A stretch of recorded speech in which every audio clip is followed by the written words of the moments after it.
73년을 살아오면서 이런 일을 당할 줄은 꿈에도 몰랐어요. 지금 생각해 보니 모든 게 그때부터 시작됐던 것 같습니다. 겨울 해가 질 무렵 서울 변두리 낡은 아파트에서의 일이었어요. 그날도 혼자였습니다. 거실 소파에 앉아서 드라마를 보고 있었는데 화면은 밝았지만 제 마음은 어두웠어요. 아들 민수와 며느리 지영이는 맞벌이라고 늘 바쁘다고 하고 손주들은 학원 가기 바빠서 집에 있는 시간이 거의 없었거든요. 며칠째 집안에서 제대로 된 대화 한마디 나누지 못한 상태였어요. 그저 숨만 쉬고 있는 것 같았죠. 거실벽에 걸린 낡은 가족 사진을 물끄러미 바라봤습니다. 사진 속에서는 해맑게 웃고 있는 제 모습이 있었는데 지금의 초라한 제 모습과는 너무 달랐어요. 에이허, 내가 이 집의 식구는 맞긴 한 건가? 그런 생각이 자꾸만 들었어요. 깊은 한숨이 거실을 가득 채웠습니다. 외로움과 결핍에 지쳐서 눈물이 날 것 같았어요. 그런데 바로 그때였어요. 현관문 잠금 장치가 열리는 소리와 함께 며느리 지영이가 허겁지겁 들어왔습니다. 평소보다 급한 듯 보였어요. 외투도 벗지 않고 바로 제 앞으로 와서 무언가를 건넸어요. 그것은 화려한 팸플릿과 함께 묶인 비행기 티켓 뭉치였습니다. 제가 평생 한 번도 본 적 없는 화려한 색깔의 여행 안내서였어요. 어머니, 죄송해요. 너무 바빠서요. 지영이가 숨을 헐떡이며 말했어요. 아버지 칠순 잔치도 제대로 못 해드렸는데 저희가 이번에 시어머니께 황금 같은 일주일을 선물해 드리려고요. 순간 제가 뭔 말인지 이해할 수가 없었어요. 갑작스러운 큰 선물에 당황했죠. 지영이는 호주, 뉴질랜드 초호화 크루즈 여행이라며 팸플릿을 펼쳐서 보여줬어요. 이 귀한 걸 나한테? 떨리는 손으로 티켓을 받아들었습니다. 평생 해외여행이라고는 해본 적도 없는 제가요. 물론이죠, 어머니. 저희한테 맡기시고 편히 다녀오세요. 일주일 동안 푹 쉬셔야죠. 지영이는 환한 미소를 지으며 말했어요. 그 미소가 그렇게 따뜻해 보일 수가 없었어요. 외로웠던 제 마음에 일말의 기대감이 싹트기 시작했습니다. 그동안 며느리가 저한테 이렇게 친절하게 대해준 적이 언제였던가요? 늘 바쁘다고 일이 많다고 피해 다녔는데 말이에요. 갑자기 이런 큰 선물을 준다니 정말 꿈만 같았어요. 아, 그때 제가 알았더라면 이 짧은 제안이 제 인생을 완전히 뒤흔들 격변의 시작일 줄 꿈에도 몰랐습니다. 하지만 그 순간엔 그저 고마웠어요. 드디어 자식들이 제게 관심을 보여주는 것 같아서 말이에요. 정말 고마워. 지영아. 제가 눈물을 글썽이며 말했어요. 모려 어머니. 당연한 일이죠. 지영이의 목소리는 꿀처럼 달콤했어요. 그 달콤함 속에 숨겨진 독이 있을 줄이야. 그때는 정말 몰랐어요. 여행 티켓을 손에 쥐고 있으니 가슴이 두근거렸어요. 73년 살면서 처음 가보는 해외여행이라니. 그것도 크루즈 여행이라고 하니 얼마나 설레었는지 모르겠어요. 그런데 지영아, 이렇게 큰돈 드는 일인데 괜찮을까? 어머니, 걱정 마세요. 저희 형편이 그렇게 어렵지 않아요. 지영이는 자신 있게 대답했어요. 그리고 팸플릿을 다시 펼쳐서 보여주며 설명해 줬어요. 여기 보세요. 어머니, 호주 시드니부터 시작해서 뉴질랜드까지 일주일 동안 배 위에서 지내시는 거예요. 모든 식사가 포함되어 있고 쇼도 보실 수 있고요. 제가 그 화려한 사진들을 보면서 정말 꿈만 같았어요. 이런 호화로운 곳에 제가 갈 수 있다니요. 민수는 뭐라고 하던 남편도 완전 찬성하셨어요. 어머니 혼자 계시는 시간이 너무 많으시니까 좋은 추억 만들고 오시라고 하시더라고요. 아들까지 찬성했다니 더 이상 의심할 이유가 없었어요. 자식들이 드디어 제 마음을 알아주는 것 같아서 너무 고마웠어요.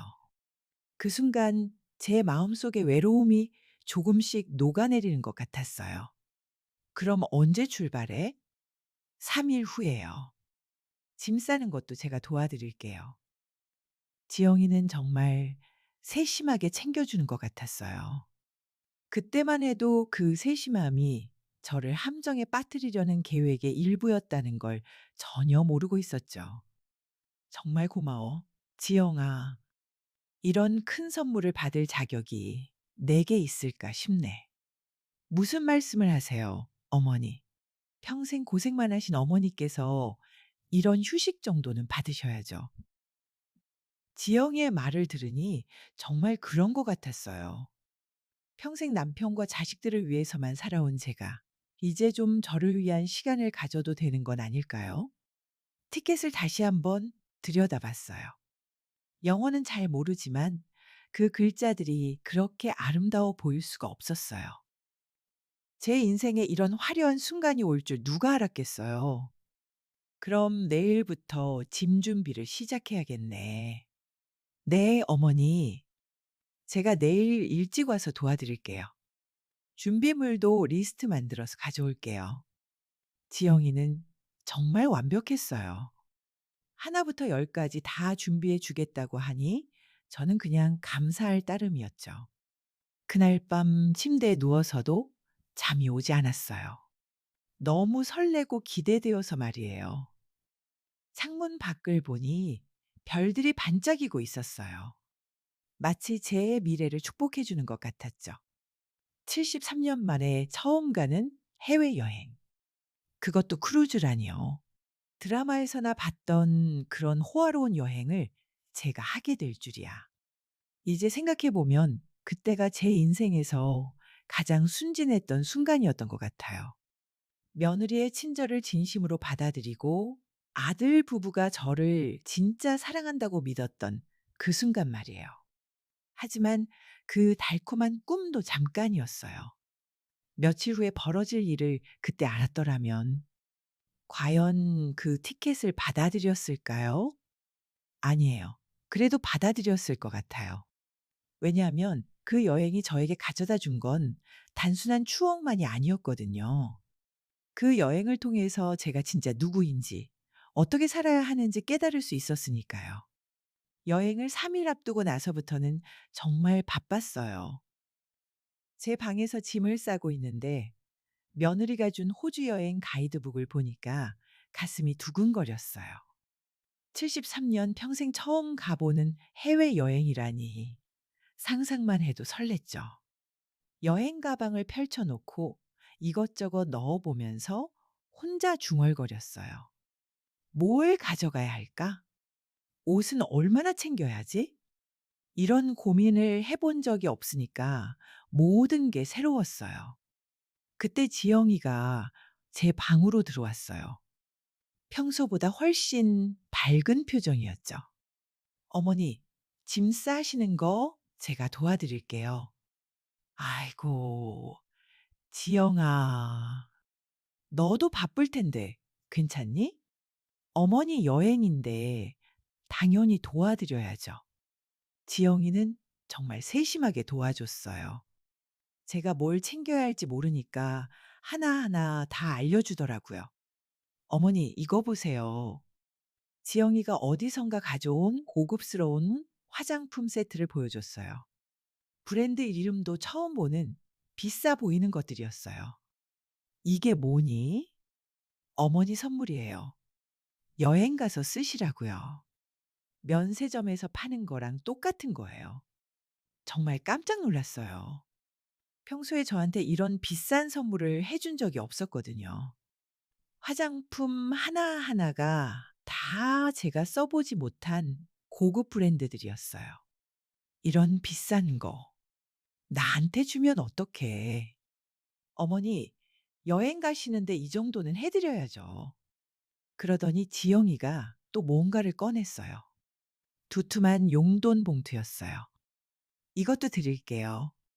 가서 맛있는 거 많이 드시고요." 봉투를 받아보니 묵직했어요. 얼마나 들어있는지 세어보지는 않았지만 제법 많은 돈이 들어있는 것 같았어요. "지영아, 이렇게까지 하면 안 되는데." 어머니 뭘요? 평생 고생만 하신 어머니한테 이 정도는 당연한 거예요. 이런 며느리의 모습이 너무 낯설었어요. 하지만 동시에 정말 고마웠죠. 드디어 자식들이 저를 인정해 주는 것 같았어요. 짐을 싸면서 지영이와 이런저런 이야기를 나눴어요. "그런데 지영아, 너희는 내가 없는 동안 뭐 할 거니?" "저희요? 저희는 그냥 평소대로 지내죠." "아, 그리고 어머니." 갑자기 지영이의 목소리가 조금 달라졌어요. 혹시 집에 무슨 일 생길까 봐 걱정되어서. 그런데 집 비밀번호 혹시 기억하시죠? 비밀번호? 그럼 모르겠니? 1225 잖아. 맞다. 크리스마스네요. 어머니 핸드폰은 로밍해 놓은 거 맞죠? 해외에서 연락 안 되면 안 되니까요. 알아서 다 해 놨어. 걱정하지 마. 그때는 지영이가 왜 집 비밀번호를 그렇게 자꾸 묻는지 의아했어요. 이미 알고 있는 번호인데 왜 확인하는 건지. 하지만 별 생각 없이 대답해 줬죠. 지영이는 제가 말한 비밀번호를 작은 메모장에 적더라고요. 그걸 보면서 순간 이상하다는 생각이 들었어요. 지영아, 그거 왜 또 적어? 아, 그냥요. 혹시나 해서요. 저도 가끔 헷갈릴 때가 있어서요. 지영이가 웃으면서 대답했는데 그 웃음이 뭔가 이상했어요. 평소와는 다른 좀 섬뜩한 느낌이었달까요? 하지만 그때는 그냥 제가 너무 예민한가 보다 하고 넘어갔어요. 그런데 지영아, 너희가 이렇게 큰돈 써가면서 나 혼자 보내도 진짜 괜찮은 거지? 어머니, 무슨 말씀을 하세요? 이 정도 효도는 당연하죠. 지영이는 자신 있게 대답했어요. 그리고 저희도 이번에 어머니 집 수리 계획이 있어서요. 집 수리? 네. 어머니 편히 쉬고 오시면 저희가 예쁘게 수리해 놓을게요. 그 말을 듣고 더욱 고마워졌어요. 여행도 보내주고 집 수리까지 해준다니. 정말 며느리가 철이 든 것 같았어요. 무슨 수리를 할 건데? 아, 그냥 여기저기 오래된 부분들이 있잖아요. 어머니 오시기 전에 다 깔끔하게 정리해 드릴게요. 지영이의 말을 들으니 정말 든든했어요. 집도 새로 꾸며주고 여행도 보내주고 이런 며느리가 어디 있겠어요. 짐을 다 싸고 나니 벌써 밤이 늦었어요. 지영이가 마지막으로 한 번 더 확인해 줬어요. 어머니 여권이랑 항공권은 여기 있고 화장품은 여기, 용돈은 여기. 다 준비됐네요. 정말 고마워. 지영아, 내 덕분에 이런 좋은 여행을 갈 수 있게 됐어. 어머니, 정말 즐겁게 다녀오세요. 저희는 여기서 어머니 기다리고 있을게요. 지영이가 방을 나가면서 마지막으로 한 번 더 뒤돌아보더라고요. 그 눈빛이 뭔가 이상했어요. 마치 작별 인사를 하는 것 같은 느낌이었달까요? 하지만 그때는 그냥 '제가 여행 가는 게 아쉬워서 그런가 보다.' 하고 생각했어요. 혼자 남겨진 방에서 짐가방을 바라보니까 정말 실감이 났어요. 내일 모레면 정말 비행기를 타고 호주로 떠나는구나. 가슴이 두근거렸어요. 설렘과 기대감으로 가득했죠. 그런데 잠들기 전에 문득 이상한 생각이 들었어요. 지영이가 왜 그렇게 집 비밀번호를 자꾸 물어봤을까? 그리고 집수리라는 게 정확히 뭘까? 하지만 고 그런 생각을 떨쳐냈어요. 며느리가 저를 위해서 하는 일인데 뭐가 문제겠어요? 오히려 제가 의심하는 게 죄송했어요. 침대에 누워서 여행 계획을 다시 한번 생각해 봤어요. 크루즈 선상에서 일주일을 보낸다니. 어떤 음식을 먹게 될까? 어떤 사람들을 만나게 될까? 바다는 얼마나 클까? 상상만으로도 행복했어요. 73년 만에 처음 맛보는 자유로운 시간이 될 것 같았어요. 그날 밤 꿈에서 저는 커다란 배 위에 서 있었어요. 푸른 바다를 바라보며 바람을 맞고 있는 꿈이었죠. 그 꿈이 얼마나 아름다웠는지. 하지만 지금 생각해 보면 그때가 제 인생에서 가장 순진했던 마지막 밤이었을 거예요. 며느리의 진짜 계획을 전혀 모르고 있었던 그 밤 말이에요. 다음 날 아침 일어나자마자 지영이가 또 왔어요. 어머니, 오늘은 여행 준비 마지막 점검하는 날이에요. 그래, 지영아, 고마워. 지영이는 또다시 꼼꼼하게 체크해 줬어요. 정말 완벽했어요. 하나도 빠뜨리지 않고 다 준비해 줬죠. 어머니, 혹시 또 생각나는 거 있으면 언제든 말씀하세요. 아니야, 네가 다 해줘서 뭐가 부족하겠어. 그런데 또 지영이가 집 비밀번호 이야기를 꺼냈어요. 어머니, 혹시나 해서 한 번 더 확인하는데 집 비밀번호 1225 맞죠? 그래, 맞아.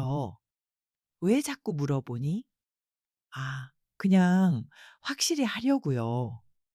만약에 어머니가 여행 가신 동안 집에 무슨 일 생기면 안 되니까요. 그 말을 듣고 오히려 안심이 됐어요. 며느리가 이렇게 꼼꼼하게 챙겨주니까 믿음직스러웠거든요. 그래, 고마워. 내가 있으니까 든든하다. 어머니, 정말 좋은 여행 되세요. 저희가 여기서 어머니 건강히 돌아오시기만 기다리고 있을게요. 지영이의 말을 듣고 정말 감동했어요. 이런 며느리를 뒀다는 게 얼마나 행복한지 그때만 해도 몰랐어요. 며느리의 그 달콤한 말들 속에 숨겨진 진짜 의미를, 그리고 제가 떠나는 순간부터 벌어질 일들을, 지영이가 돌아간 후 혼자 있으니까 또 생각이 많아졌어요. 정말 이런 행복한 일이 저한테 일어나도 되는 걸까? 혹시 꿈은 아닐까? 하지만 손에 들린 비행기 티켓이 모든 게 현실이라는 걸 알려줬어요. 내일 모레면 정말 비행기를 타고 낯선 나라로 떠나게 되는 거예요. 그 순간 제 마음은 완전한 기대감으로 가득했어요. 불안감이나 의심 같은 건 전혀 없었어요. 지금 생각해 보면 그때 좀 더 주의 깊게 생각해 봤어야 했는데, 며느리의 과도한 친절과 집 비밀번호에 대한 집착을, 그리고 그 섬뜩한 미소의 진짜 의미를. 하지만 그때 저는 너무 행복했어요. 73년 만에 처음으로 저만을 위한 시간을 갖게 되었다는 사실에. 그렇게 여행을 하루 앞두고 저는 완전한 행복감에 잠겼어요. 제 인생에 이런 반전이 기다리고 있을 줄은 꿈에도 모른 채로 말이에요. 여행 4일째였어요. 정말 꿈만 같았습니다. 호주 시드니 항구에 정박한 크루즈 선상에서 보내는 시간들이 말이에요. 그날은 선상 카페에서 생전 처음 맛보는 비싼 커피를 마시고 있었어요. 메뉴판을 봐도 영어라서 뭔지 모르겠고 가격도 한국 돈으로 치면 10,000원이 넘는 커피였죠. 하지만 며느리가 준 용돈이 있으니까 부담 없이 주문할 수 있었어요. 푸른 바다와 눈부신 햇살이 저를 감쌌어요. 73년을 살면서 이렇게 평화로운 순간을 느껴본 적이 있었나 싶더라고요. 정말 진정한 휴식이 뭔지 그때 처음 알았어요. 며느리가 사준 새로운 디자인의 여행용 모자를 쓰고 사진도 찍었어요. 크루즈 직원이 친절하게 사진을 찍어줘서 정말 고마웠죠. 나중에 집에 가서 가족들한테 보여줘야겠다고 생각했어요. 그런데 그때 뜻하지 않게 좋은 인연을 만났어요. 크루즈 내에서 만난 동갑내기 한국인 여행객 정순 씨였어요. 저랑 똑같이 73세셨죠. 처음엔 그냥 인사만 나눴는데 하루 이틀 지나다 보니까 자연스럽게 친해졌어요. 같은 나이라서 그런지 금세 편해졌죠. 말레 씨, 혼자 여행 오신 거예요? 네, 며느리가 보내줬어요. 부러워요. 며느리가 그렇게 잘해주시다니. 정순 씨와 이런저런 이야기를 나누면서 시간 가는 줄 몰랐어요. 오랜만에 편하게 대화할 수 있는 사람을 만났거든요. 아이고, 말레 씨는 복도 많지. 며느리가 이렇게 좋은 여행을 다 보내주고 정순 씨가 부러워하며 말했어요. 우리 애들은 뭐 전화도 잘 안 하고 그래요? 에이, 무슨 복이에요. 저도 평생 고생만 했는데 자식들이 이제야 철이 든 모양이죠. 그렇게 대화를 나누다가 갑자기 정순 씨가 목소리를 낮추더라고요. 근데 말레 씨, 너무 호화스러운 건 좀 의심해 봐야 해요. 네? 뭐요? 옛날 드라마 보니까 자식들이 부모님 여행 보내놓고 그 사이에 집을 팔거나 뭐 그런 짓을 하더라고요. 순간 가슴이 철렁했어요. 그런 생각을 해본 적이 없었거든요. 설마 그럴 리 없겠지만 조심해서 나쁠 건 없지 않겠어요? 정순 씨의 말이 제 마음속에 작은 씨앗처럼 심어졌어요. 아주 작은 의심의 씨앗이었죠. 에이, 요즘 세상이 설마요. 우리 애들은 안 그럴 거예요. 웃어 넘겼지만 순간적으로 며느리 지영이의 그 섬뜩했던 미소가 머릿속을 스쳤어요. 그리고 집수리라는 말도요. 왜 그렇게 집 비밀번호를 자꾸 물어봤을까? 왜 집수리를 꼭 제가 없는 동안에 하겠다고 했을까? 갑자기 이런 생각들이 머릿속에서 맴돌기 시작했어요. 불안한 마음에 아들에게 국제 전화를 걸어봤어요. 한참 기다린 끝에 연결됐는데, 여보세요? 민수야? 아, 어머니, 여행 잘 다니고 계세요?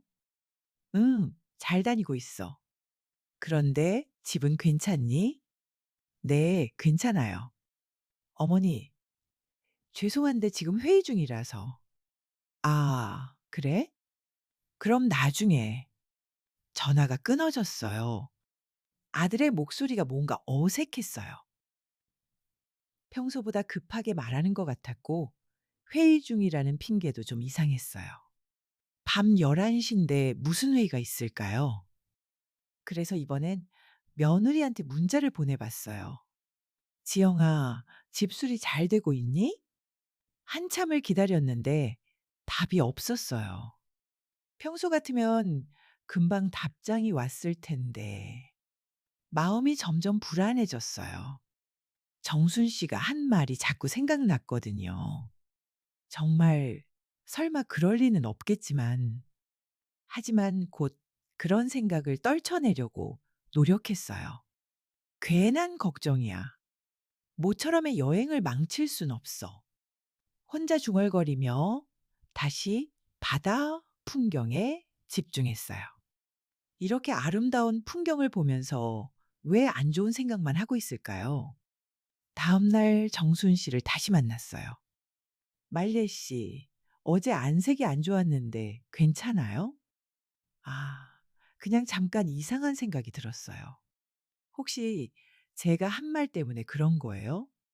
미안해요. 괜한 걱정 끼쳐드려서. 아니에요. 정순 씨. 오히려 고마워요. 한번 생각해 볼 수 있게 해주셔서. 사실 그 이후로 계속 신경이 쓰였거든요. 여행을 즐기려고 해도 자꾸 집 생각이 났어요. 그래도 너무 걱정하지 마세요. 요즘 자식들이 그렇게 나쁘지는 않아요. 정순 씨가 위로해 주셨지만 이미 의심의 씨앗이 싹을 틔우기 시작했어요.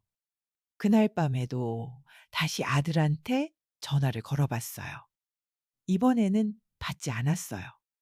며느리한테도 전화해 봤는데 마찬가지였어요. 문자를 다시 보내봤어요. 민수야, 엄마야. 전화 좀 받아라. 지영아, 집에 무슨 일 없니? 하지만 답장은 오지 않았어요. 점점 이상했어요. 평소에 이렇게 연락이 안 된 적은 없었거든요. 혹시 정말 뭔가 일이 생긴 건 아닐까? 아니면 정말 정순 씨 말처럼 뭔가 계획이 있는 건 아닐까? 하지만 다시 한번 스스로를 달랬어요. 그럴 리 없어. 우리 아이들이 그럴 리 없어. 며느리가 그렇게 친절하게 해주면서 날 속일 리 없어. 바다를 바라보며 깊게 숨을 들이마셨어요. 푸른 바다가 제 마음을 진정시켜 주는 것 같았어요. 박말리에 괜한 걱정하지 마. 자식들을 믿어야지. 혼자 중얼거리며 마음을 다잡았어요. 그런데 이상한 건 그 이후로 아들과 며느리한테서 연락이 전혀 오지 않았다는 거예요.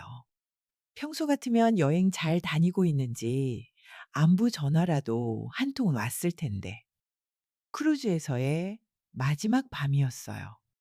내일이면 한국으로 돌아가는 날이었죠. 정순 씨와 함께 선상에서 마지막 저녁을 먹으면서 이야기를 나눴어요. 말리 씨, 내일이면 헤어지네요. 정말 즐거웠어요. 저도요, 정순 씨. 혼자였으면 이렇게 재미있지 못했을 거예요. 그런데 혹시 집에서 연락 왔어요? 아니요, 그게 좀 이상해요. 평소에는 그렇지 않았는데.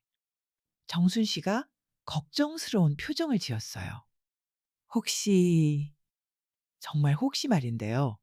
제가 한 말이 맞는 건 아닐까요? 그 순간 가슴이 쿵 떨어지는 것 같았어요. 하지만 아직까지는 확신할 수 없었어요. 그냥 바빠서 연락을 못한 것일 수도 있으니까요. 내일 집에 가봐야 알겠어요. 그래요. 근데 혹시나 하니까 제 전화번호 드릴게요. 무슨 일 있으면 연락하세요.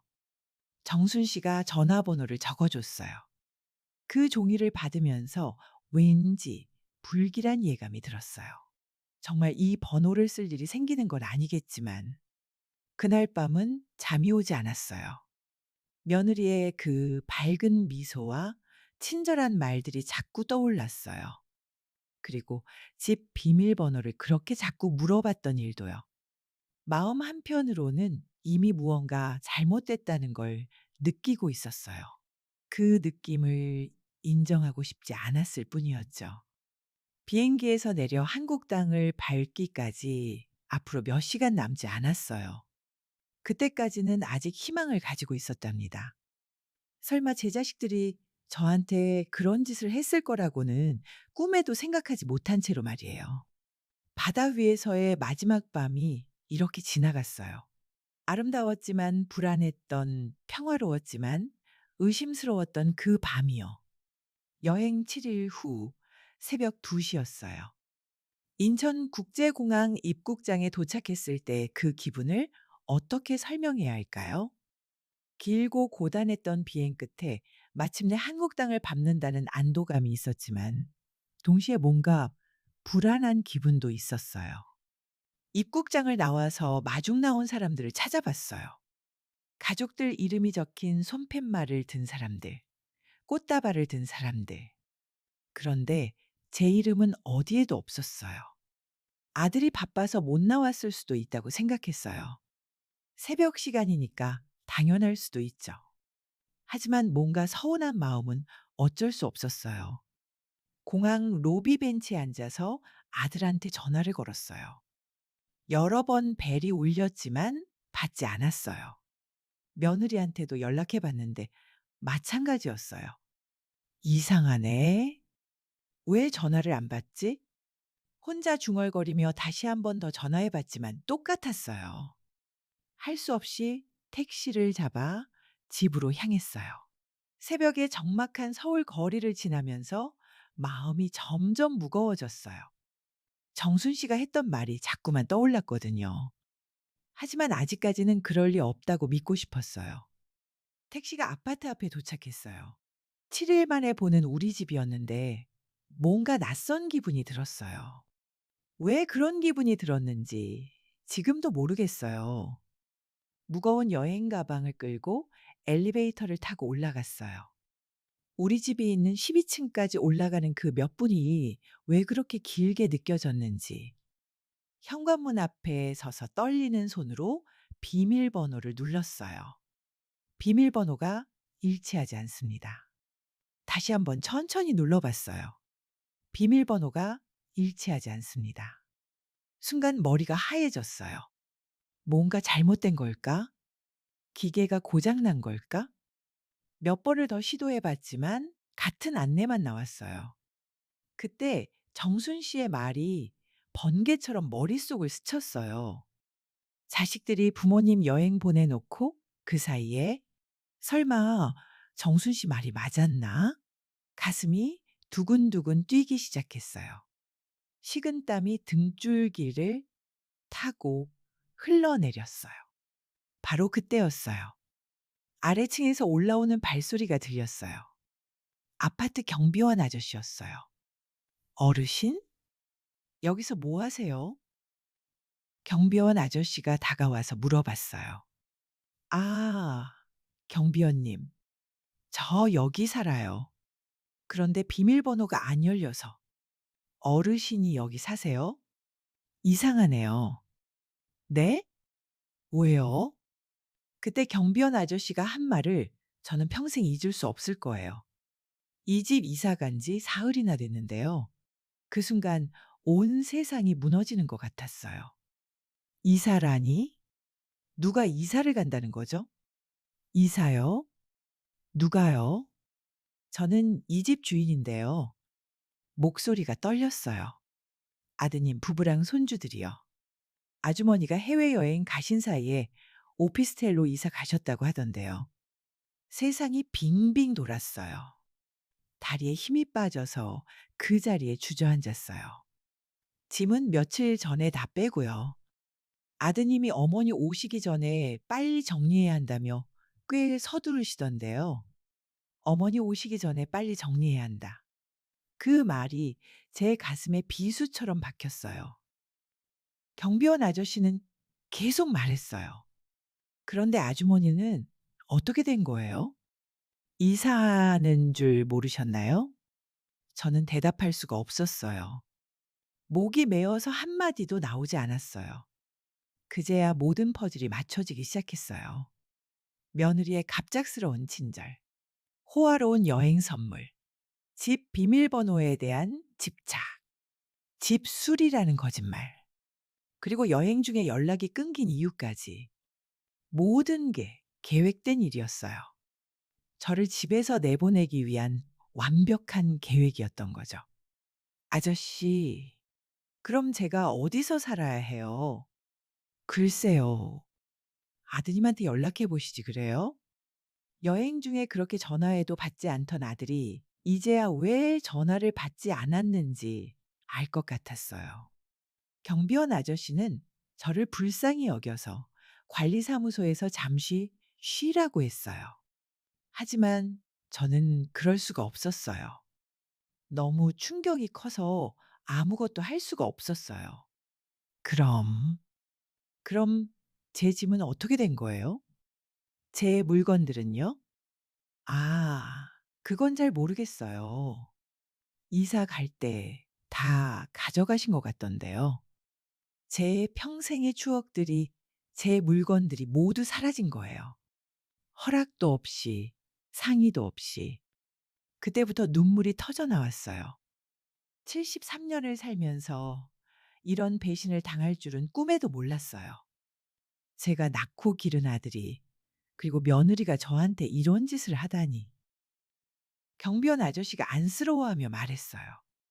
어르신, 일단 따뜻한 곳에서 쉬시면서 아드님한테 연락해 보세요. 하지만 저는 어디로 가야 할지조차 모르겠었어요. 정말 갈 곳이 없었어요. 결국 택시를 다시 잡아 타고 공항으로 돌아갔어요. 다른 갈 곳이 없었거든요. 인천 공항이라도 따뜻하니까. 새벽 4시쯤 공항에 도착해서 벤치에 앉았어요. 무거운 여행 가방을 베개 삼아서요. 73세 노인이 공항에서 노숙을 하게 되다니. 그때 정순 씨 말이 떠올랐어요. 너무 호화스러운 건 좀 의심해 봐야 해. 정순 씨가 맞았어요. 완전히 맞았어요. 제가 너무 순진했던 거예요. 그 넓은 공항 터미널에서 혼자 앉아 있으니까 정말 세상에 버려진 기분이었어요. 텅 빈 공항, 차가운 벤치, 그리고 갈 곳 없는 73세 노인. 이게 정말 제 현실인가 싶었어요. 눈물도 나오지 않았어요. 너무 충격이 커서 울 기력도 없었어요. 그저 멍하니 앉아 있을 뿐이었죠. 여행 가방 안에는 며느리가 사준 고급 화장품들과 호주에서 찍은 사진들이 들어 있었어요. 일주일 전까지만 해도 그렇게 행복했는데 그 행복이 모두 가짜였다니. 새벽 공항의 적막함 속에서 저는 처음으로 깨달았어요. 제가 얼마나 철저하게 속았는지를. 그리고 앞으로 어떻게 살아가야 할지 전혀 모르겠다는 걸. 그렇게 제 인생에서 가장 길고 어두운 밤이 시작됐어요. 집도 없고 갈 곳도 없고 믿을 사람도 없는 정말 절망적인 밤이었답니다. 다음 날 이른 아침이었어요. 공항 벤치에서 밤을 샌다는 게 73세 노인한테 얼마나 힘든 일인지 여러분은 상상할 수 있을까요? 등은 아프고 목은 뻐근하고 몸 전체가 얼어붙는 것 같았어요. 무거운 여행 가방을 베개 삼아 웅크리고 있으니까 정말 처참했죠. 새벽에 공항을 청소하는 아주머니가 지나가면서 저를 이상하게 쳐다봤어요. 아마 노숙자로 보였을 거예요. 실제로 그때 저는 노숙자나 다름없었으니까요. 공항 보안 요원이 몇 번 지나가면서 제게 시선을 던졌어요. 혹시 쫓겨나는 건 아닐까 하는 불안감에 계속 떨었어요. 이곳마저 쫓겨나면 정말 어디로 가야 할지 모르겠었거든요. 아침이 되자 사람들이 하나 둘씩 늘어났어요. 출장 가는 사람들, 여행 가는 가족들. 모두 행복해 보였어요. 저만 빼고 말이에요. 배가 고팠지만 뭘 먹을 기분도 아니었어요. 목도 마르고 화장실도 가고 싶었지만 짐을 맡길 곳이 없어서 움직일 수도 없었어요. 그렇게 몇 시간을 보내다가 결국 아들한테 전화를 걸었어요. 이번에는 받아야 한다고 생각했거든요. 제가 이런 상황이라는 걸 알면 뭔가 해줄 거라고. 아직도 그런 희망을 가지고 있었어요. 수십 통을 걸었어요. 1시간 넘게 계속 전화를 걸었어요. 그러다가 마침내 아들이 전화를 받았어요. 여보세요? 민수의 목소리였어요. 하지만 평소와는 완전히 달랐어요. 차갑고 냉정한 목소리였죠. 민수야. 제 목소리는 떨렸어요. 너희 왜 나한테 이랬니? 엄마 집 비밀번호는 왜 바꾼 거야? 어머니, 지금 어디세요? 공항에 있어. 갈 데가 없어서. 민수야, 엄마가 뭘 잘못했니? 왜 이런 식으로? 아들이 제 말을 끊었어요. 어머니, 저희도 살아야죠. 그 한마디에 가슴이 무너졌어요. 저희도 살아야죠. 자식이 어미한테 할 수 있는 말인가요? 살아야 한다고? 그게 엄마를 길거리에 버리는 이유가 되니? 어머니, 조만간 어머니 지내실 요양원 알아보고 연락드릴게요. 요양원이라고요? 갑자기 요양원 이야기가 나오다니. 요양원이라니. 거기가 어디라고? 당장 집 비밀번호 풀어놔. 제가 소리를 질렀어요. 공항에 있던 사람들이 저를 쳐다봤지만 상관없었어요. 어머니, 저희도 이제 와서 어떻게 할 수가 없어요. 이미 다 결정된 일이에요. 다 결정된 일이라고요? 언제 누가 결정했다는 거죠? 저한테는 물어보지도 않고요. 결정됐다고? 누가 결정했는데? 그 집은 내 집이야. 내가 평생 살던 집이라고. 어머니, 죄송해요. 이제부터는 저희 인생 살아야죠. 또 그 말이에요. 저희 인생 살아야죠. 그 말이 비수가 되어 제 가슴에 박혔어요. 그럼 지금까지 저는 뭐였던 건가요? 저는 가족이 아니었던 건가요? 민수야, 엄마가 잘못한 게 있으면 말해. 고칠게. 그러니까 제발 어머니 연락드릴게요. 전화가 끊어졌어요. 저는 끊어진 핸드폰을 멍하니 바라봤어요. 제가 낳고 기른 아들이, 제가 그렇게 사랑했던 아들이 우리 인생 살아야죠. 그 말이 귓가에서 맴돌았어요. 그럼 저는 이제 그들의 인생에서 짐이 된 건가요? 버려야 할 짐 말이에요? 그때 공항 보안 요원이 다가왔어요. 어르신 괜찮으세요? 계속 여기 계시는데. 아, 네. 괜찮아요. 하지만 전혀 괜찮지 않았어요. 제 인생이 무너져 내리고 있었거든요. 보안 요원이 걱정스러운 눈으로 저를 바라봤지만 그냥 지나갔어요. 아마 자주 있는 일인가 보다 하고 넘어간 것 같았어요. 혼자 남겨진 저는 다시 벤치에 앉았어요. 정말 혼자였어요. 세상에서 가장 외로운 사람이 된 기분이었어요. 그때 문득 정순 씨 생각이 났어요. 크루즈에서 만난 그 따뜻한 사람이요. 전화번호를 적어줬었는데 가방을 뒤져서 그 종이를 찾았어요. 떨리는 손으로 번호를 눌렀어요. 여보세요? 정순 씨의 목소리였어요. 그 목소리를 들으니까 눈물이 터져 나왔어요.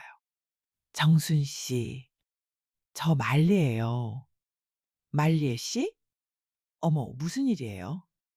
목소리가 정순 씨 말이 맞았어요. 네? 무슨 말이요?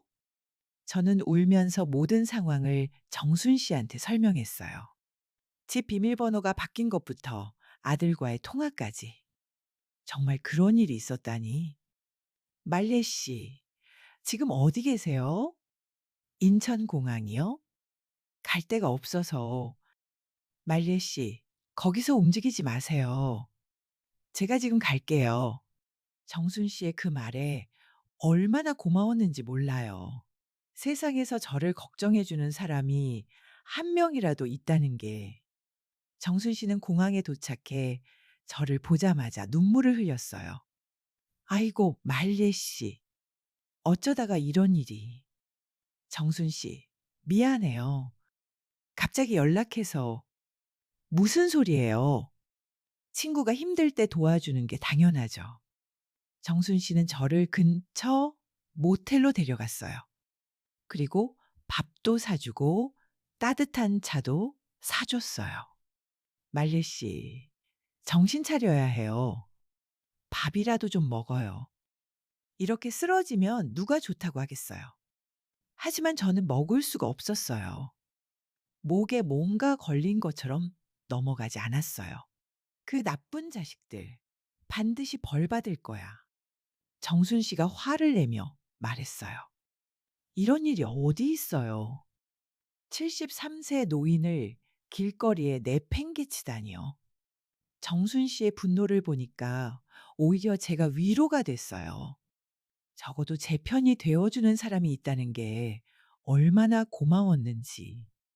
정순 씨, 저는 이제 어떻게 해야 할까요? 일단 좀 쉬어요. 그리고 생각해 봐요. 가만히 당하고만 있을 수는 없잖아요. 그날 밤 모텔방에서 정순 씨와 함께 이야기를 나눴어요. 말리 씨, 포기하면 안 돼요. 당신이 평생 살던 집인데 말이 안 되는 소리예요. 하지만 이미 이사를 가버렸는걸요. 그래도 뭔가 방법이 있을 거예요. 하지만 정순 씨 말을 들으니까 작은 희망이 생겼어요. 그래도 한번 싸워볼까? 맞아요, 말릴 씨. 이대로 끝낼 수는 없어요. 정순 씨의 격려에 저는 주먹을 꽉 쥐었어요. 맞아. 이대로 끝낼 수는 없어. 제 집, 제 인생을 돌려받아야 해. 그날 밤 처음으로 뭔가 할 수 있다는 생각이 들었어요. 분노가 슬픔을 이겨내기 시작했거든요. 그리고 그 분노가 저를 다시 일으켜 세울 힘이 되어 줄 거라는 걸 느꼈어요. 내가 가만히 있어 줄 알았나? 혼자 중얼거리며 다짐했어요. 아직 끝난 게 아니라고. 73세 박말리는 그렇게 쉽게 무너지지 않는다고 말이에요. 맞아. 이대로 당하고만 있을 수는 없어. 그럼 이제 어떻게 할까요? 일단 그 자식들이 어디 사는지 알아야 하지 않겠어요? 맞았어요. 아들과 며느리가 어디로 이사 갔는지 알아야 했어요. 그래야 직접 찾아가서 따질 수 있으니까요. 그런데 어떻게 알아내죠? 전화도 안 받는데. 민수 씨가 다니던 회사는 어디예요? 아, 그 회사는 작년에 그만뒀어요. 다른 데로 옮겼다고 했는데 어디인지는 모르겠어요. 그럼 지영이는요? 지영이는 보험회사를 다녀요. 그런데 어디였지? 갑자기 생각이 났어요. 며느리 지영이가 다니던 보험회사 말이에요. 아, 맞다. 하하 생명이었어요. 지영이가 거기서 실적이 좋다고 자랑하곤 했거든요. 그럼 거기로 가보죠. 다음 날 정순 씨와 함께 하하 생명 지점으로 갔어요. 가는 길에 가슴이 두근거렸어요. 정말 며느리를 만날 수 있을까? 지점에 도착해서 접수 직원한테 물어봤어요. 실례합니다. 여기 박지영 씨 있나요? 박지영 씨요? 잠시만요. 직원이 컴퓨터를 확인하더니 고개를 저었어요. 박지영 씨는 지난주에 퇴사하셨는데요. 퇴사라고요? 또 막혔어요.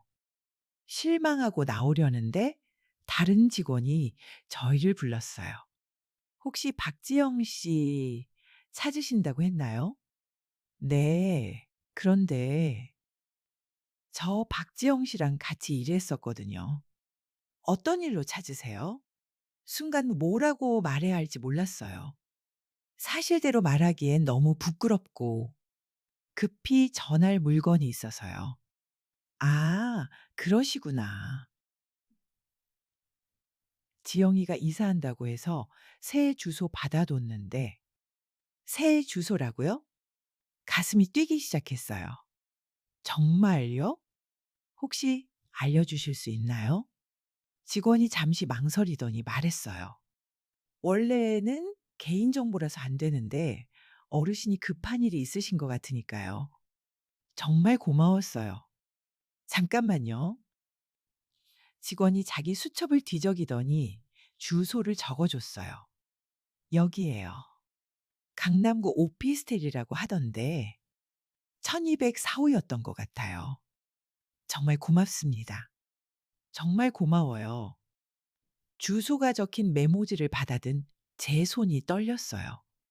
드디어 아들과 며느리를 직접 만날 수 있는 실마리를 잡은 거예요. 지점을 나와서 정순 씨가 말했어요. 말레 씨, 찾았네요. 이제 뭐 하실 거예요? 찾아가야죠. 직접 만나서 따져야 해요. 그래요. 맞아요. 이제 더 이상 도망갈 수 없을 거예요. 집으로 돌아와서 그 주소를 계속 바라봤어요. 강남구 오피스텔 1204호.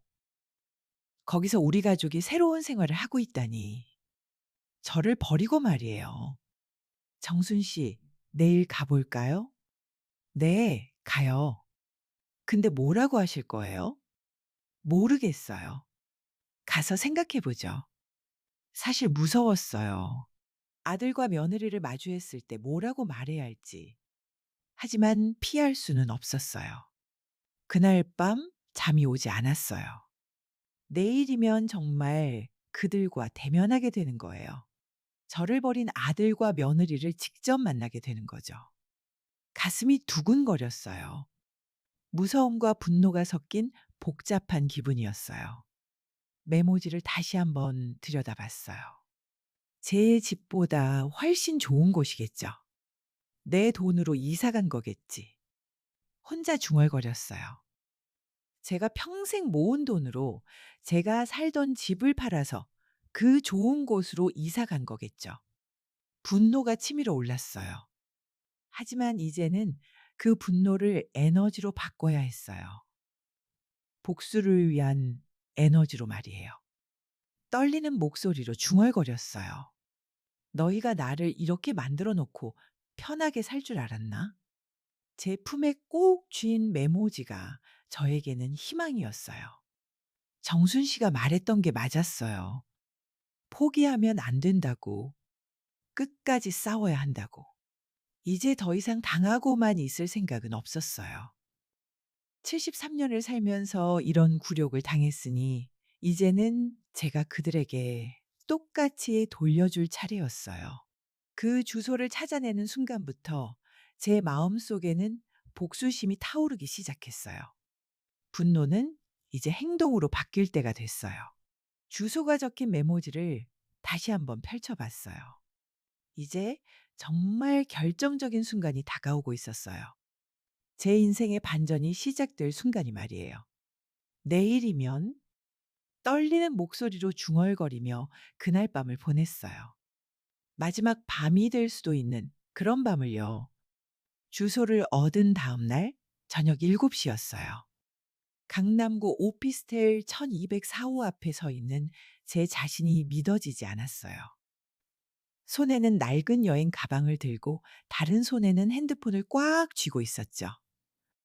그 핸드폰 안에는 아무도 모르는 비밀이 하나 있었어요. 크루즈 여행 가기 전에 며느리와 나눈 대화를 녹음한 파일이었거든요.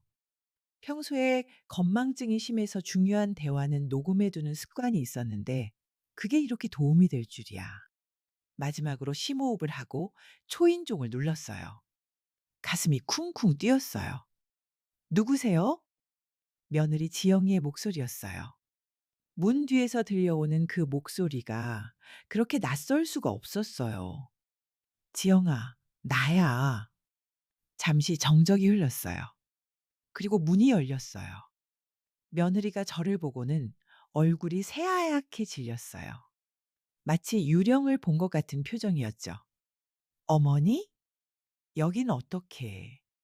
지영이가 당황해서 문을 닫으려 했지만 저는 한 발을 문틈에 집어넣어 막았어요.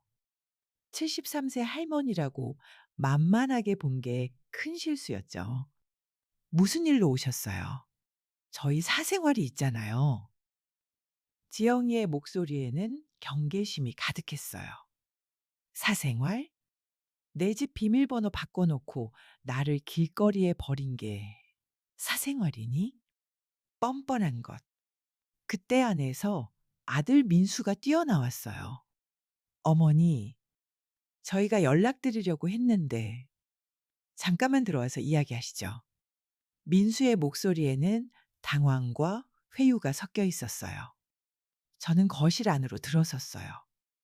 깔끔하고 새 것 같은 오피스텔 거실이 눈에 들어왔어요. 새 소파, 새 TV, 새 가전제품들. 모든 게 번쩍번쩍했어요. 참 좋구나. 내 돈으로 이렇게 호화롭게 사는 기분이 어떠니? 낮고 떨리는 목소리로 말했어요. 내 짐도 못 찾고 공항에서 노숙하게 만든 벌을 받아야지. 엄마한테 어떻게 이럴 수 있니? 평생 자식들 잘 살게 해주려고 허리띠 졸라맨 나한테. 목소리가 점점 커졌어요. 어머니, 죄송해요. 하지만 저희도 저희 인생이 있잖아요.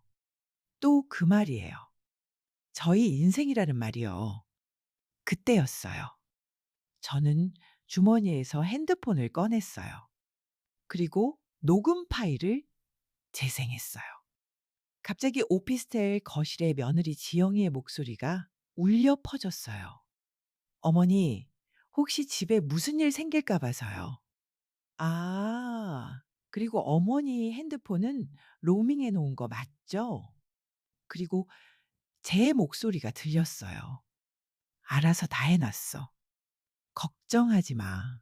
어머니, 집 비밀번호 1225 맞죠? 그래, 맞아. 저희도 이번에 어머니 집 수리 계획이 있어서 어머니 편히 쉬고 오시면 저희가 예쁘게 수리해 놓을게요.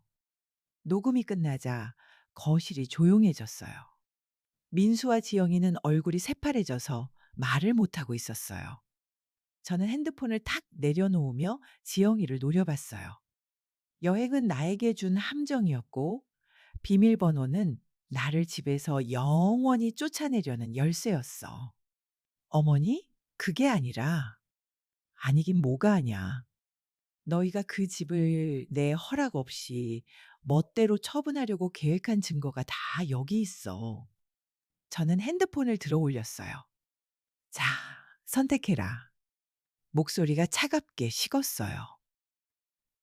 지금 당장 원래 집의 비밀번호를 알려주고 나에게 합당한 보상금과 생활비를 매달 지급하겠다는 각서를 써. 그리고 무릎 꿇고 빌어. 민수와 지영이가 놀란 눈으로 저를 바라봤어요. 그렇지 않으면 난 내일 아침 가장 먼저 너희가 나를 유기하고 주거권을 침해한 사기죄로 고소할 거야. 어머니, 그리고 너희가 가장 두려워하는 지영이 직장에 이 녹음 파일을 보낼 거야. 아니, 이미 퇴사했구나.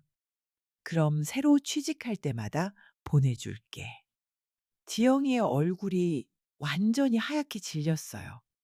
민수 회사에도 보내고 아이들 학교에도 보낼 거야. 이 동네에서 너희는 평생 고개 들고 살 수 없을 거다. 어머니 제발. 지영이가 떨리는 목소리로 말했어요. 제발? 너희가 나한테 제발 한 적이 있더냐? 공항에서 노숙할 때 생각해 봤더냐? 저는 계속 말했어요. 73년을 살면서 이런 치욕을 당할 줄은 몰랐어. 하지만 너희가 잘못 생각한 게 있어. 박말례가 그렇게 만만한 사람인 줄 알았나? 민수가 무릎을 꿇었어요. 그리고 지영이도 따라서 무릎을 꿇었어요. 어머니, 죄송합니다. 저희가 잘못했어요. 보기 좋더라고요. 그 당당하던 며느리가 그 차갑던 아들이 제 앞에서 무릎을 꿇고 있으니까요. 각서부터 써. 매달 생활비 200만 원씩 지급한다고. 200만 원이요? 왜? 적어? 그럼 300만 원으로 할까? 아, 아니에요. 200만 원으로 하겠습니다. 지영이가 급하게 말했어요.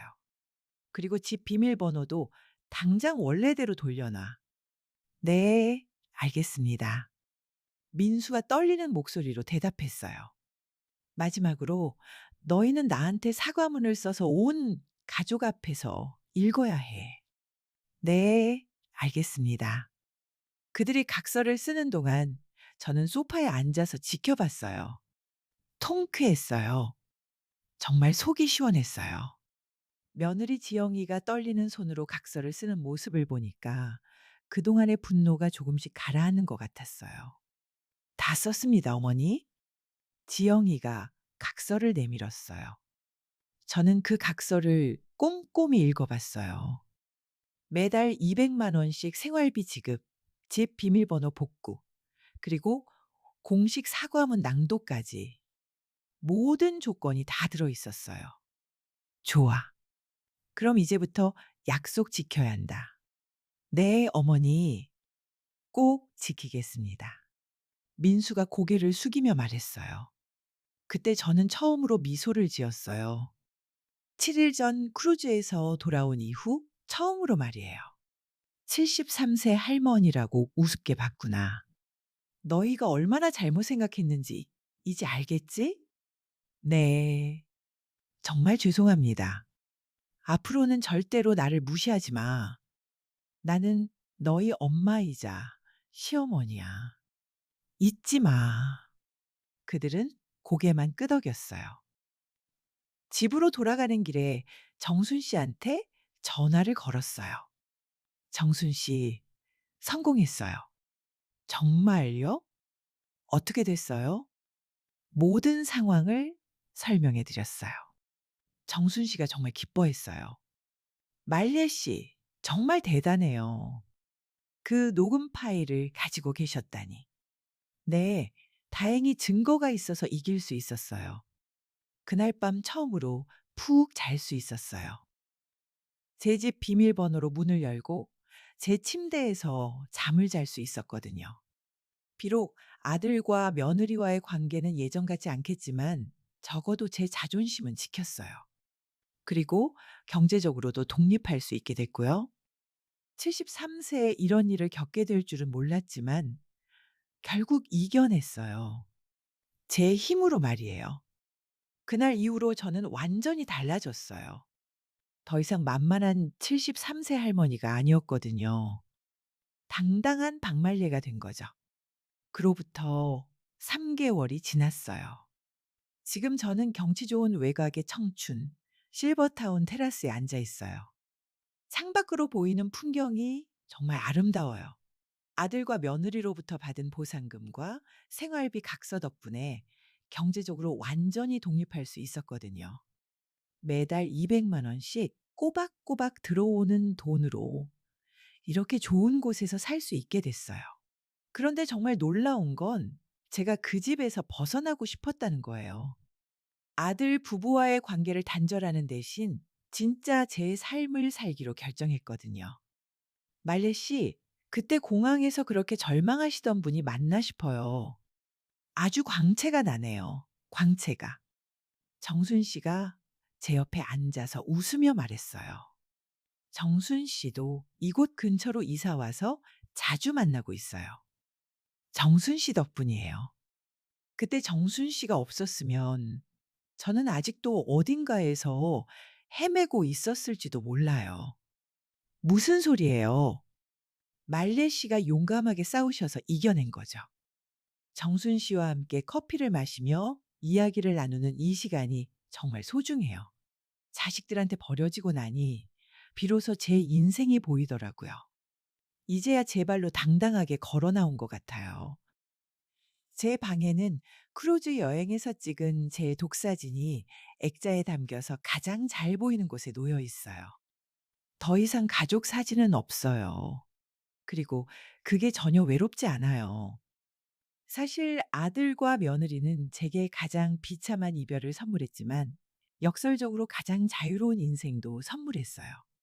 그들이 준 건 고통이 아니라 독립할 기회였던 거죠. 이제 저는 그 누구의 어머니도 시어머니도 아닌 그냥 박말례로 살아가고 있어요. 73세에 새로운 인생을 시작한 거죠. 여기 실버타운에서는 다양한 프로그램들이 있어요. 요가 수업도 듣고 그림 그리기도 배우고 독서 모임에도 참여해요.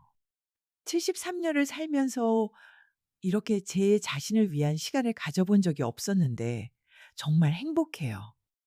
며칠 전에는 젊은 직원이 제게 물어봤어요. 할머니, 정말 행복해 보이세요. 가족분들이 자주 오시나 봐요? 아니에요.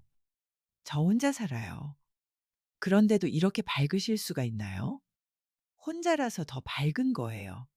그 직원이 이상하다는 표정을 지었지만 저는 정말 그렇게 생각해요. 혼자라서 더 자유롭고 더 행복할 수 있어요. 가끔 다른 어르신들이 자식 자랑을 할 때가 있어요.